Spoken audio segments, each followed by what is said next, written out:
দয়া করে আমার ভুলের শাস্তি আমার বাচ্চাকে দিও না। আমি কখনোই ভাবতে পারি নাই ওই সাপটা তোমার বাচ্চা ছিল। দেখো প্লিজ, তোমার যত রাগ আছে আমার উপরে মেটাও, কিন্তু আমার বাচ্চাকে ছাইড়া দাও।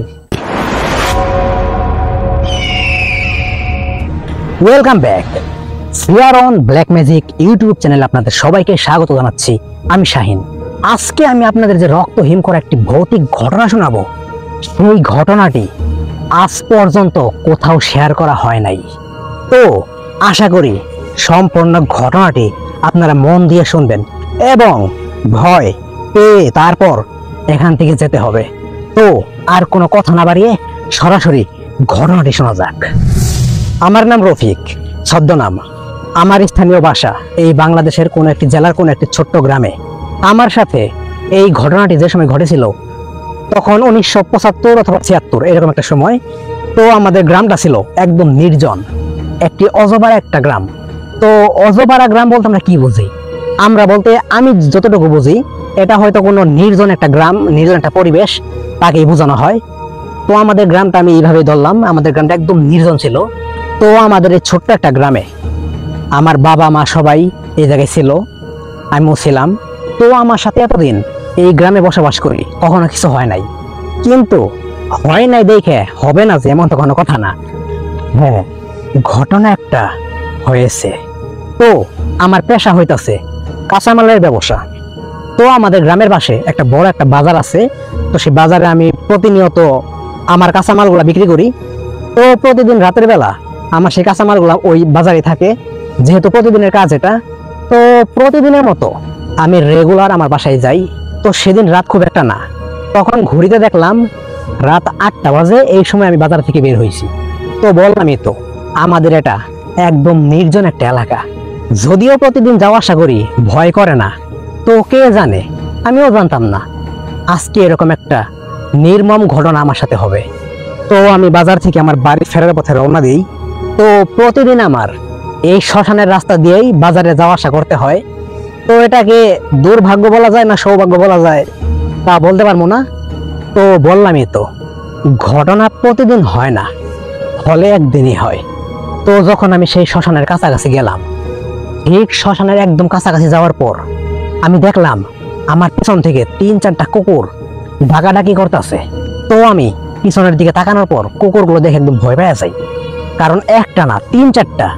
তো আমি দেখলাম কুকুরগুলা আমার দিকে আসতেছে না। তো আমি ভাবলাম যাক, ভালোই হয়েছে, আমি বাড়ির দিকে রওনা দিই।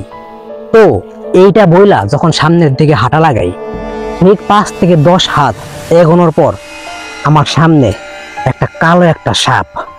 সাপটা দেখার পর আমি কি ভাবলাম জানি না, আমার হাতের কাছে একটা লাঠি ছিল, সেই লাঠিটা দিয়া সেই সাপটাকে মাইরা ফেলাই।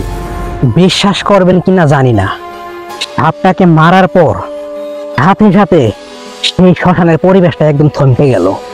থমকে যাওয়ার মানে হইতাছে একদম স্তব্ধ, যেন ঝড়ের আগে নির্জনতা প্রকাশ করতেছে। সাথে সাথে কি আর বলবো, এত জোরে ঝড় হওয়া শুরু করলো যা ধারণার বাইরে। আমি দ্রুত বাড়ির দিকে দৌড়। যখন আমি শ্মশানটা পার করলাম, তখন আমি দেখলাম বাতাস শুধু সেই শ্মশানের কাছ দিয়ে হইতাছে, আমার এই দিকে কিছুই নাই, মানে বাহিরে কিচ্ছু নাই।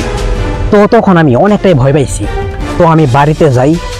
বাড়িতে যাওয়ার পর আমার একটা ছেলে আছে 8 বছর আর আমার ওয়াইফ। তো বাসায় গিয়া গোসল করি, গোসল করার পর খাওয়া দাওয়া করি, খাওয়া দাওয়া করে 10টার মধ্যে শুয়ে পড়ি।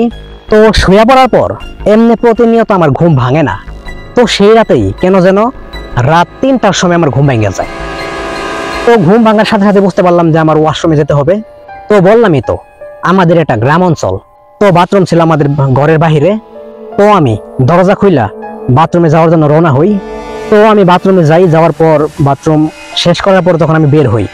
বের হবার পর আমার সাথে যা হয়েছে তা যেন আর কারোর সাথে না হয়। আপনারা অনেকেই তো জিন ভূত এইসব দেখতে চান, কিন্তু আমি বলি যে এইসব দেখেন নাই সেই ভালো আছেন। এইসব দেখলে প্রথম যে আপনি একটা ঝটকা খাবেন তা হয়তো বললে বোঝানোর মতো না। আপনার যত সাহসী হোক, ওই সময় সাহস আর কাজ করে না। তো যখন আমি বাথরুম থেকে বের হলাম, বের হওয়ার পর ঘরের দিকে রওনা দিই, সেই সময় আমার নাম ধরে পিছন থেকে একটা ডাক দেয়।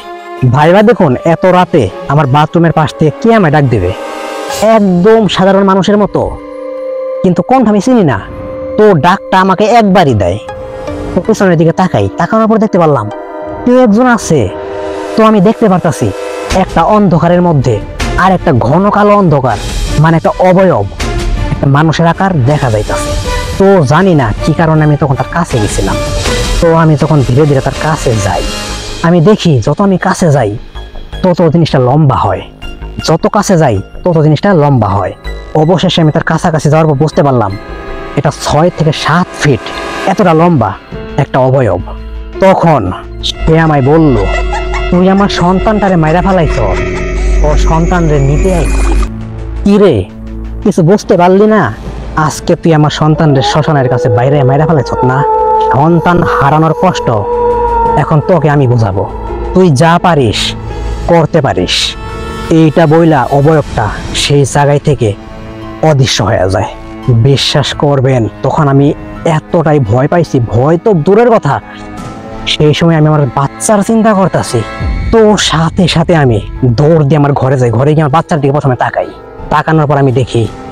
তো এই ঘটনাটি আজকে এই পর্যন্তই, কিছু মনে করবেন না। তো এই ঘটনার বাকি পার্ট আগামীকাল দেবো ইনশাল্লাহ। তো যদি ভালো লাগে অবশ্যই একটা লাইক করবেন, আর fair on black magic YouTube চ্যানেলের সাথে থাকবেন। ধন্যবাদ।